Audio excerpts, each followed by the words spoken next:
San Atanasio va a escribir la vida de San Antonio y ella moverá a muchos hombres a convertirse al cristianismo y a hacerse monjes, a ir a los lugares solitarios o a los eremos. San Agustín es fruto de la lectura de esta obra.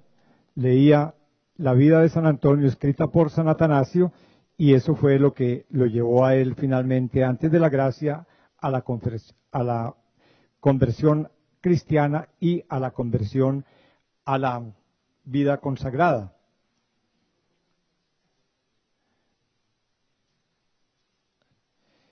Todos conocemos la vida de San Pacomio. Es un modelo renovado y novedoso. Aparece una nueva idea en la vida monacal, la disciplina y la autoridad, la primera coinonía. Vienen los padres del desierto, ya lo vimos, ¿qué ha pasado?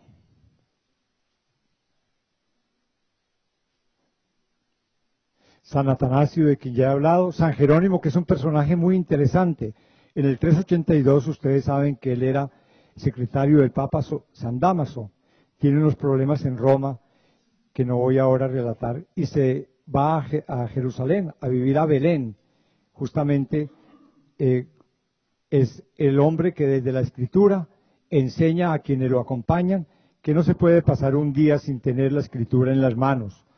Es un asceta y un místico de la vida contemplativa, es un modelo del amor por la Biblia, pero también un modelo de audacia y de vida, de ejemplo para los cristianos. Conocemos la vida de San Ambrosio y el tratado sobre la virginidad, que ya también había escrito San Atanasio. Sabemos que San Ambrosio fue quien bautizó a San Agustín.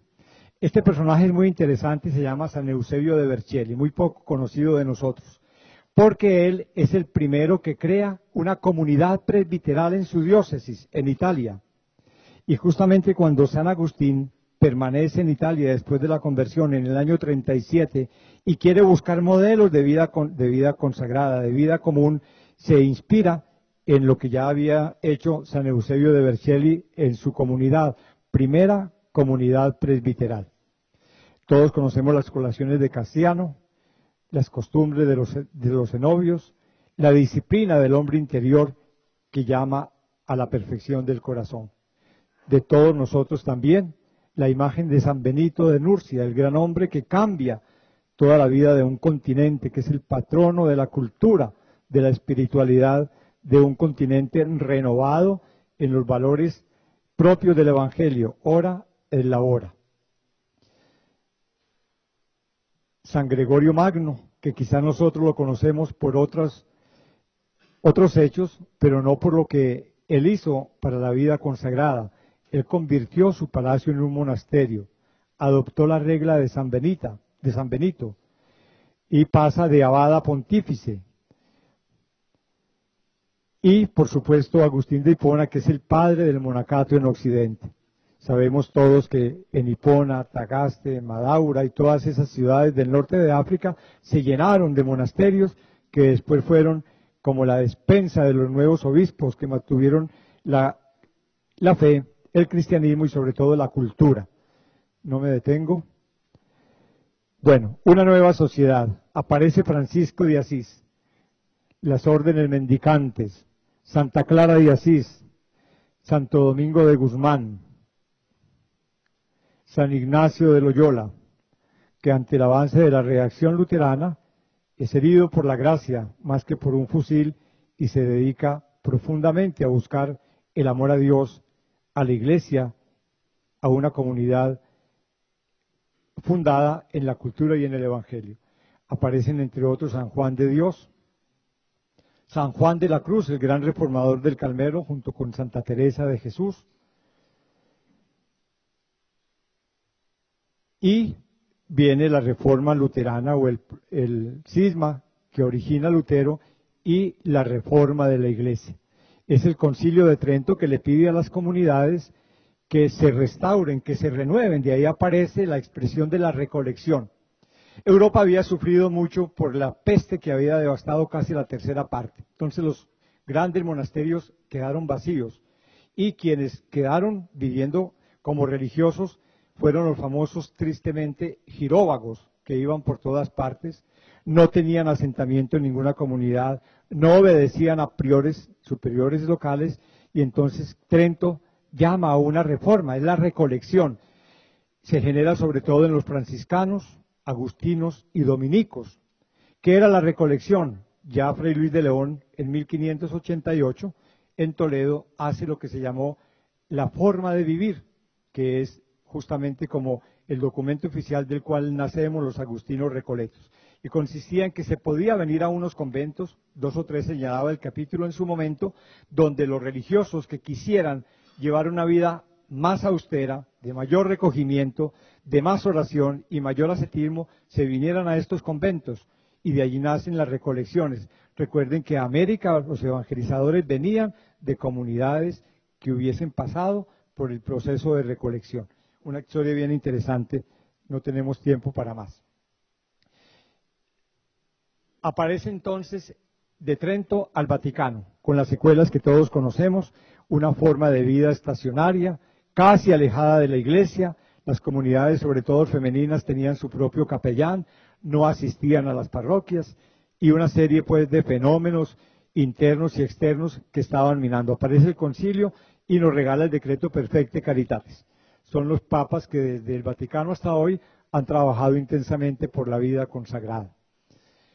La vida religiosa entra a formar parte de la eclesiología. Es muy interesante porque antes del Concilio Vaticano II ningún concilio ha incorporado la teología de la vida religiosa dentro de la eclesiología. Y vuelve a decir, es la fuerza del Espíritu la que debe incidir para que aparezcan hombres y mujeres capaces de renovar y de vivir este carisma. Yo quisiera, como no hay tiempo de mucho, veo que ya me están haciendo señas, ¿verdad? Irme a la última parte, que son los retos, desafíos y respuestas. Ahí queda ese folleto si sirve, si van a hacer algún congreso en sus provincias eclesiásticas, generosamente les puedo enviar algunos números si creen que los pueden utilizar con religiosos y religiosas. Bien, página 35.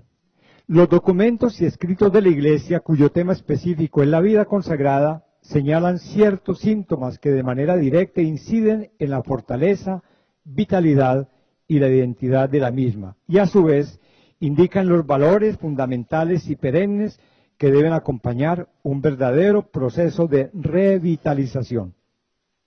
De manera esquemática señalaré unos y otros. Signos de agotamiento del momento actual de la vida consagrada. Envejecimiento progresivo de institutos y modelos operativos. Disminución en el número y calidad de las vocaciones. Persistencia en las salidas. Dificultades en encontrar una espiritualidad específica. Inseguridad en los métodos formativos que se adapten a las necesidades y estilos del religioso o de la religiosa en el mundo de hoy. Estancamiento y abandono progresivo de obras apostólicas. Dificultades de integración en la sociedad e iglesia actual sin perder la identidad específica de cada congregación. Confusión personal y comunitaria sobre el carisma. Influencia de modelos de espiritualidad, sobre todo en ritos de sabor oriental no cristianos. Desilusión y excesivo protagonismo personal. Algún autor consultado escribió: vivimos la impresión de haber querido cambiar todo, sin embargo, nosotros mismos hemos cambiado poco. Yo diría que hemos cambiado todo, incluidas las formas de pensar y ser. El pseudohumanismo que hoy se erige como modelo para las actuales generaciones adolece de no pocas carencias. Ha dejado sin capacidad de trascender la vida, pues todo es intramundano, material e inmediato. No hay espacio para el hombre espiritual. El concepto de libertad que hoy se proclama ha abolido todos los derechos y apenas si se reconoce que existen deberes, y estos, cuando más, son débiles o atentan contra la personalidad. En este pseudohumanismo tampoco caben los conceptos, ya lo escuchamos aquí, y menos las realidades de sacrificio, renuncia, mortificación, austeridad, menos ascetismo. Me atrevería a afirmar que solo escuchar el nombre de estas realidades se convierte en ofensa grave para la dignidad de la persona. ¿Cómo hablar entonces con estos términos de la teología de la cruz que vivida y enseñada por Jesús es la verdadera y auténtica forma de engrandecer toda pequeñez humana, y cómo hablarle a nuestros jóvenes de la alegría en la renuncia, los desafíos se pueden multiplicar en un análisis más pormenorizado, pero no es el objeto de esta disertación. Las respuestas han de surgir de todos aquellos y aquellas que, llamados por el Señor, debemos ser signo y testimonio de la secuela Christi, signos creíbles para un mundo que, a pesar de los avances tecnológicos y científicos, no ha logrado la plenitud de su satisfacción ni personal ni comunitaria. En la sincera y auténtica vida de fraternidad de los religiosos y de las religiosas, hemos de enseñar al mundo de hoy la urgencia y el valor de una vida en soledad. Las llamadas redes sociales en el mundo de hoy son, a la hora de la verdad, expresión de las más grandes soledades y de la necesidad de ser reconocidos como personas. La masificación y la globalización muestran de verdad la urgencia de la solidaridad, del derecho a la ternura y de la socialización de cada persona.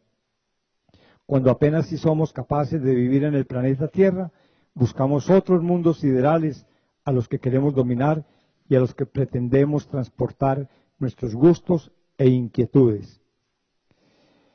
La invitación de la Iglesia ayer, hoy, siempre se torna recurrente: hacer prevalecer los valores que dignifican la realidad humana y que dan sentido y solidez a la respuesta dada a quien nos ha llamado. Es necesario orar y orar con insistencia, confiar en el Señor y desear y procurar la santidad. Oración y ascesis, el combate espiritual. La llamada a la santidad es acogida y puede ser cultivada solo en el silencio de la adoración ante la infinita trascendencia de Dios. Debemos confesar que todos tenemos necesidad de este silencio cargado de presencia adoradora. La teología, para poder valorizar plenamente su propia alma sapiencial y espiritual. La oración, para que no se olvide nunca de que ver a Dios significa bajar del monte con un rostro tan radiante que obligue a cubrirlo con un velo. El compromiso para renunciar a encerrarse en una lucha sin amor y perdón. Todos, tanto creyentes como no creyentes, necesitan aprender un silencio que permita al otro hablar cuando quiera y como quiera, y a nosotros comprender esa palabra. Esto comporta, en concreto, una gran fidelidad a la oración litúrgica y personal, a los tiempos dedicados a la oración mental y a la contemplación, a la adoración eucarística, los retiros mensuales y los ejercicios espirituales. Paso a la última página, donde escribí algo que justamente me llena de inmensa alegría hoy, cuando hace un par de días leí un concepto tan triste y tan doloroso del señor Gardeazabal sobre el cardenal Pimiento. El 11 de enero de este año, la edición dominical del periódico El Tiempo publicó un corto escrito de Javier Darío Restrepo que tituló Pimiento, un cardenal de 96 años para renovar la Iglesia. Este artículo, denso, claro, agudo e incisivo como todo lo suyo, en uno de sus apartes consignó: el Papa ve en estos viejos cardenales más que un pasado de actividades, algo necesario para la Iglesia de hoy y de siempre, la sabiduría que deja una larga experiencia. A la Iglesia no le hace falta administradores ni mentes audaces y brillantes, sino hombres sabios con esa sabiduría que dan largos años de fidelidad y de virtud. Creo que eso mismo lo podemos aplicar a la vida consagrada, cuando se hace mayor incidencia en el hacer que en el ser, cuando muchos religiosas y religiosas que son movidos de sus puestos pierden el rumbo de sus vidas y la orientación de su consagración. Que la Virgen María nos ayude a todos en este caminar y en este año de la vida consagrada. Muchas gracias.